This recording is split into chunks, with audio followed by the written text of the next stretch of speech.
रासोपाका साथीहरूलाई म सम्झाउँछु, हामी यहाँ प्रश्न सोधेर आएका हौं। अहिले बस्ने ठाउँ फेरि होला, तर आज पनि ती प्रश्नहरूप्रति हाम्रो नैतिक जिम्मेवारी उस्तै छ। अब साबित गर्नु छ कि हामीलाई केवल प्रश्न सोध्न मात्र आउँदैन, उत्तर दिन पनि आउँछ, समस्या देखाउन मात्र होइन, समाधान खोज्न पनि आउँछ। प्रतिपक्ष दलहरूलाई मेरो विनम्र आग्रह छ, हामीमाथि 24 घण्टा निगरानी गरिदिनु होला। शासनमा तपाईहरुको लामो अनुभव छ, हाम्रा कमजोरी उजागर गरिदिनु होला, गल्ती देखाइदिनु होला। यदि हामीले बाटो बिराम्यौं भने सच्याइदिनु होला।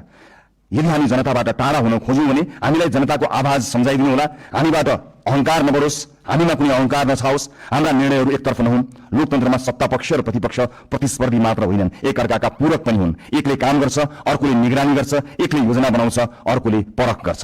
हामी प्रतिपक्षको आवाज कमजोर हुन दिने छैनौं, किनकि प्रतिपक्षको आवाज कमजोर बनाइयो र उपेक्षा गरियो भने लोकतन्त्र कमजोर हुनेछ। यो हामीले अस्ति भर्खरै देखिसकेका छौं।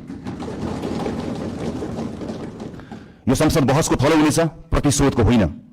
हिजो आफ्नालाई बचाउन र विपक्षीलाई फसाउन कानूनले संशोधन गरिएको छ र अध्यादेश समेत ल्याइएको छ। त्यस्ता गलत क्रियाकलाप यथाशीघ्र सच्याइने कुरा म यो सम्मानित सदनलाई जानकारी गराउन चाहन्छु। प्रतिपक्षमाथि अहंकार र प्रतिशोधको त्यो अध्याय अब दोहोरिने छैन। आस्थाका आधारमा फरक व्यवहार हुने छैन। अब अन्यायपूर्वक विधि नै निचेर सुन्न मन लागेका कुरा नसुनौ भनेर कसैको माइक काटिने छैन।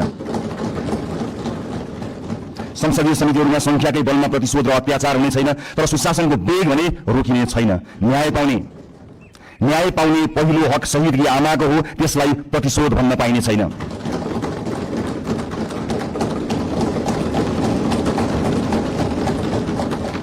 यो सरकार जेनजी विद्रोहको पनि सन्तान हो। हिजो संविधान र कानूनको आवरणमा नेता र पार्टीका सिफारिसबाट नियुक्ति लिएकाहरूले स्वैच्छिक रूपमा राजीनामा दिँदै विधिको पालना गर्नमा सहयोग गरिदिनु हुन म अपिल गर्न चाहन्छु।